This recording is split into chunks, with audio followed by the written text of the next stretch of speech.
All right. Hello and welcome back to my channel. This is going to be my newest video for Travis Scott's sophomore album, Birds in the Trap Sing McKnight. Of course, this was released just a year after released a year after Rodeo came out, sorry. And while this isn't regarded in the highest forms from Travis Scott fans and rap fans alike, I still think that this album is pretty stand-up, and I think that it is really well done, and it has some major highlights. Starting off the album, you have The Ends, which is a very cinematic and very spacious, dark intro where you have the first minute-ish of the song where Travis is really melodic before it halts and fades into this really dark and very raw rap verse about Travis Scott and where he's been in his career and where he is now and what it's taken to get there and what basically all the rappers mean to him and how he's better, yada yada, all that stuff. We do get a really nice feature verse from Andre 3000, which I feel like is massive. It's one of the greatest features that Travis could get on one of his albums from such a legend just in music. It's not really anyone else who I feel like could be harder to get and more impressive, really. But I really like Andre's verse, and I think that it goes not unnoticed, but I think goes undermentioned because it's really lyrical and very dense, and he's talking about the 1979-1981 Atlanta child murders that happened when he was a kid, and talking about how even though he was really young, looking back on it, it's terrifying. That could have been him who died, and it fits into this super dark and eerie instrumental, and I think it's really well done. It matches the beat perfectly, and to me, this is one of my favorite Travis Scott songs of all time. And like I said, it goes massively understated of how good it is, and I think people look past it a lot. And that might just be because it's on this album, and this album, like I said, is not loved by people, so that's why.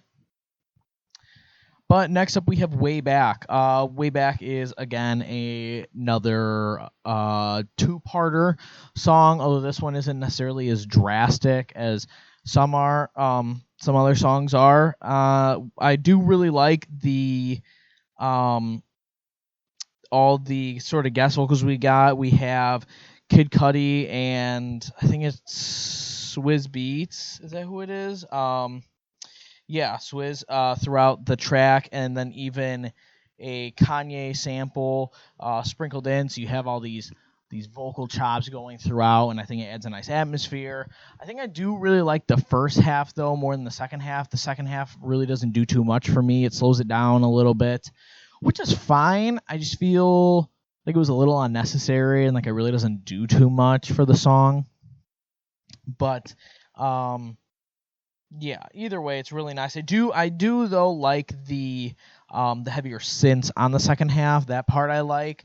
Definitely, I feel like I forgot to look, but pretty sure that has to be Mike Dean. I mean, if you hear it, it just sounds like Mike Dean all over the second half.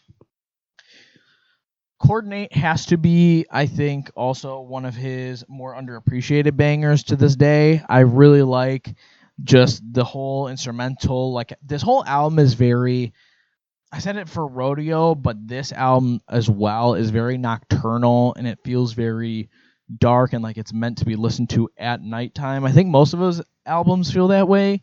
Maybe Astroworld is the outlier for that because it is very bright, but this instrumental really feels dark and super, not villainous, because 21 Savage I would say is villainous, but it is still in a way very dark and villainous in a sense for Travis Scott. I do really like the lead that of the bells throughout and the super light entrancing hi-hats that are in here. And I think that Travis's flow, this might be my favorite flow from him on the entire project. I think it's really well done.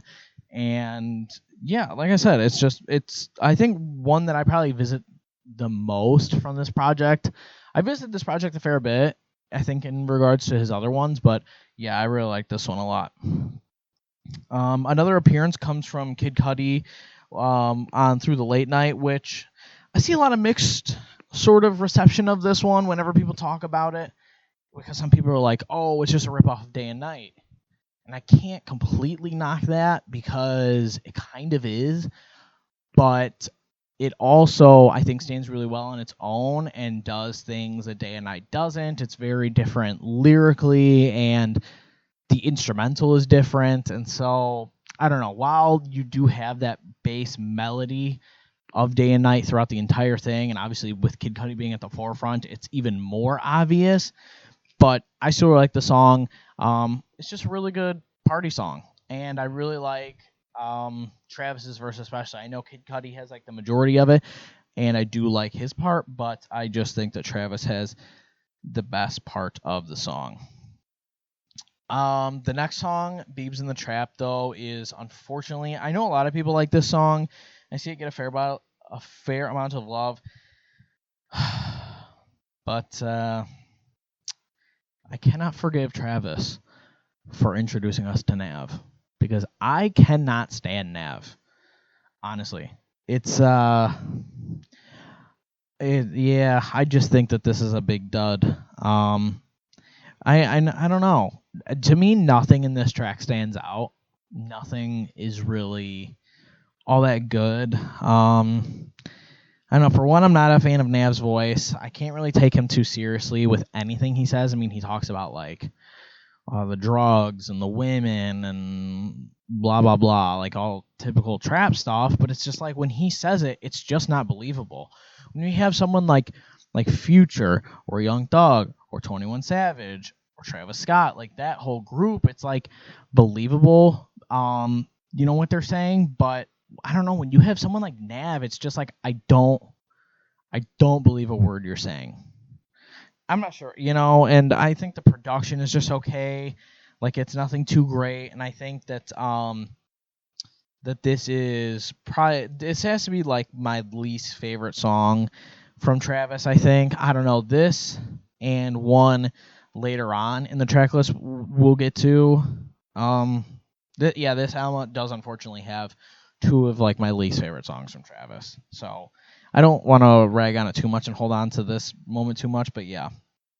Luckily though, it does pick up with the much loved SDP interlude. Again, it's like a lot of people are like, oh, it should have been the extended version on the album. Okay, well, we didn't get the extended version. Go listen to it anywhere else. I like the version we got. Is the extended version better?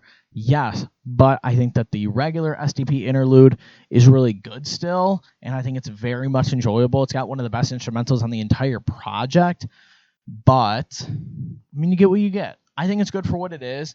Yeah. I mean, it's great atmosphere. Again, it fits in the project perfectly. So yeah, Sweet Sweet, track 7 is one of my personal favorites, and it's very left field and unusual sound, even on this project, but for Travis as a whole. It features this like repeating sound that to me it's like some sort of like woodwind instrument. I don't know what exactly it is. I couldn't find like what the exact instrument was because I saw people saying different things. But yeah, I mean, this is Travis singing to a girl about what was it, like her drug addiction and stuff, and I don't know. I really like his melodic performance on this, how he elongates his vocals. I like this. I've seen some people complain of like when he sings the word sweet that his voice cracks a little, but it's like I don't know. I prefer the imperfection. It feels more genuine. I don't need to have some perfect singer like The Weeknd get on this and for him to do it. It's good. I like Travis doing it. I want him to do it, and I want it to be raw and like his emotions and his imperfect singing on this because I think it feels better to hear it from him. But yeah, 21 Savage also makes his first appearance on this album with Outside, and while I think Outside is really good, and I think it's overhated for a collab song between the two of them, it definitely isn't the best, and I would put it towards the lower half of this project. I think that the vocals are definitely the worst on the entire project. For some reason, I've always thought this, but the vocals on Outside sound very strange. Like they clip. It doesn't sound like it's perfectly mastered. I think at moments the instrumental sounds improperly mixed, and so I'm not sure what happened, if the song was just like rushed at the end of like putting this album out. But yeah, I would say that's the biggest holdback for the song, is how it actually sounds, not anything else that's going on. I think 21 has a decent verse.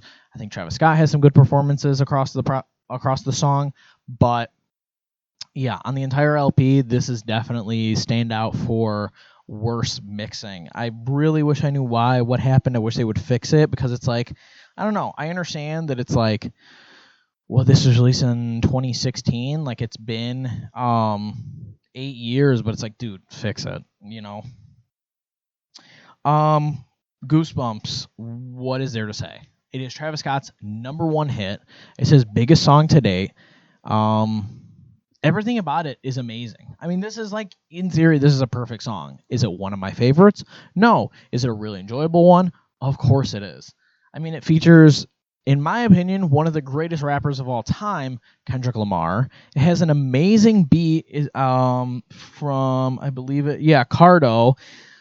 And it's coming, to put in perspective, Kendrick just came off the heels of dropping debatably one of the greatest albums of all time with To Pimp a Butterfly.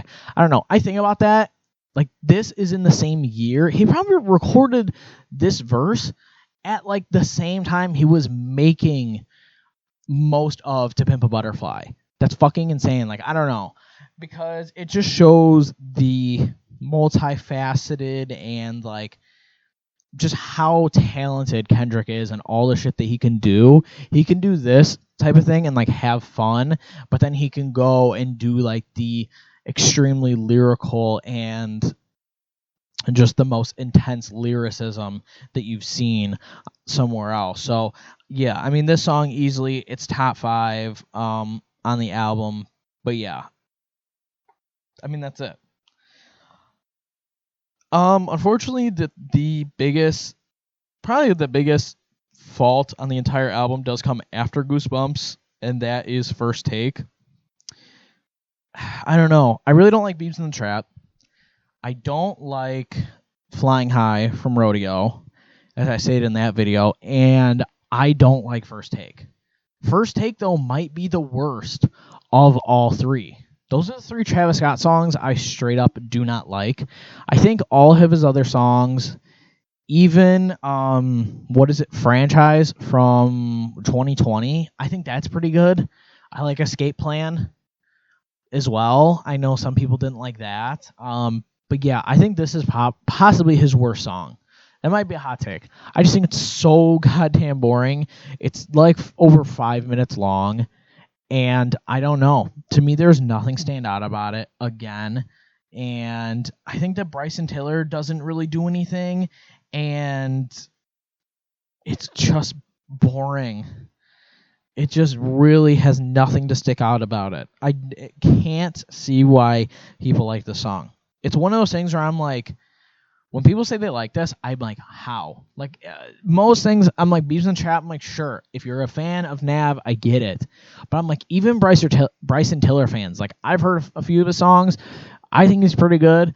But I hear this, and I'm like, what the fuck? This sucks. This is not good. This is bad. I don't know. Yeah, I don't know. This song, big fucking stinker it is.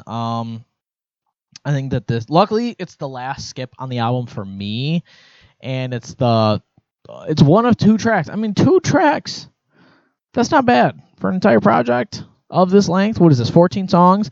That's not bad. But yeah, I don't like this. I don't like this one. But to complete the strange sandwich that is Goosebumps and First Take, you have Pick Up the Phone, which, again, I think is also top 5 on the project. But yeah, if you know me, you know I love Young Thug, so this already had to go into the top 5 on the project. Anytime Travis Scott and Thug get together, it's going to be a good collab. besides, what is it, Floyd Mayweather on Jeffrey. I don't like that song. I think that's also super boring and really slow pace and it's not very good. And Travis only has one verse out of like 8 verses in the entire song. But yeah, not good. Either way, Pick Up the Phone, phenomenal, super catchy. I love them sharing the chorus, Scott and Thug, and yeah, it's fantastic. Quavo does a really good job. He made up his own word on the song, and yeah, that's Pick Up the Phone. Extremely catchy. Top 5 on the project. Yeah, I'm not sure about the general consensus for Lose, the next track, but I do think that it is definitely underappreciated for how much. I feel like I'm saying that a lot for this album, but that's just how I feel. I feel like this album in mass is underappreciated, and I think it's super unique. I think a lot of this album did take these very different risks that people don't necessarily look at a lot, but yeah, it's just a banger. I don't know. It's very different, and I mean the lyrical topic isn't necessarily anything we haven't heard before. With Travis saying like, "Oh, like I had shit to lose then, or I didn't have anything to lose before my career. Now I do." That's hence him saying, "I got shit to lose" in the chorus. That's why it's called that. Haha. But yeah, I just think it's really good. Again, there's nothing like super stand out about it. It's not like the most insane track. It's not the most it ain't no Sicko Mode or Goosebumps, but I think it's really well done. Guidance actually probably took me the longest time to come around. And at first, I would have said that this was not the worst track on the project, but I would have definitely said it was bottom 3, just above Beebs in the Trap. Like it would have went First Take, and then Beebs in the Trap, and then Guidance. But actually, as time has gone on, and I have explored more music, and I have looked at some more wilder acts. Not that this song is like wild and super out there. I've just over time listening to all different artists and hearing the much more genres and exploring more, I've appreciated the song. I mean, do you go to Travis Scott for like a club song like this? No, you don't usually go to him for a dance track, but I think it pulls off really well, and I think that it's a hit. I think that people overlook it, and you just kind of have to take it for what it is. That's it, really. Ironically, though, for the last 2 songs, they are some of the least played on the whole project, and that happens a lot for albums that are. I mean, shit. Even like 10 songs, you start to see the last tracks dwindle in streams and plays and whatnot, and that's just because people, the masses, they lose interest. They have a hard time listening to the whole project. But ironically, Wonderful is the final song on the album, and it is one of the most streamed. Of course, that is because of the behemoth, The Weeknd. And yeah, I think it's great. I think that they came together with, I think, their best chemistry to date. I think this is the song that Travis and Abel come together and do the best on. This is where they sound kind of in sync the most. They have the best just chemistry. I hate saying that. I wish there was like a better word to say. I can't think of one. But yeah, their chemistry either way is phenomenal in this, and I think that ended off the project on a really high note. But that's it for the bass review. Now we're going to get into the highest high section. For best vocal performance, we're going to do Pick Up the Phone. Like I said, I really like how Travis is not only rapping, but getting melodic on this, and I think it's kind of where he has his best melodic performances, just where he holds his own the best and matches both guest features on it really well. I think best production, as I did mention earlier, is SDP Interlude. I think that is kind of maybe Goosebumps, you could say, and a couple other ones, but I think it's kind of no competition that SDP Interlude has the best production on the whole thing. Best songwriting, I would say, is The Ends. Overall, this album doesn't really have too many massive highlights for songwriting or any, super narrative songs like you had on Rodeo. But, yeah, The Ends, I would say, is the best one. My favorite line has to be from The Ends, actually, and it is, fucking up my room, I've been racking up incidentals, cooking on a tune, I've been chefing up instrumentals. I just like the flow of that, really, and I think it is the one that possibly rolls off the tongue the best, and it's always the one when I'm listening to it that I like to say with it. It's just super catchy, and yeah, just my favorite line. Best feature performance, it's got to be Kendrick on Goosebumps. I mean, you could, say honorable mention to Thug or Andre 3000 on their songs, but Kendrick, I mean, it's just his verse is absolutely insane, and it's crazy. Super well done. Yeah, I would rate my enjoyment at about a 72%. And that's Birds in the Trap Sing McKnight. Like I said, a lot of people regard this as a dud in Travis's career, but I still think it does really well. I come back to it all the time, and even when I don't come back to it as a whole project, I do keep a lot of the individual songs in my rotation. But yeah, that is my review. Thank you for watching. Please hit like and subscribe. All my socials are in the bottom for anywhere else to find me, and I will see you in the next video. Thank you for watching. Bye now.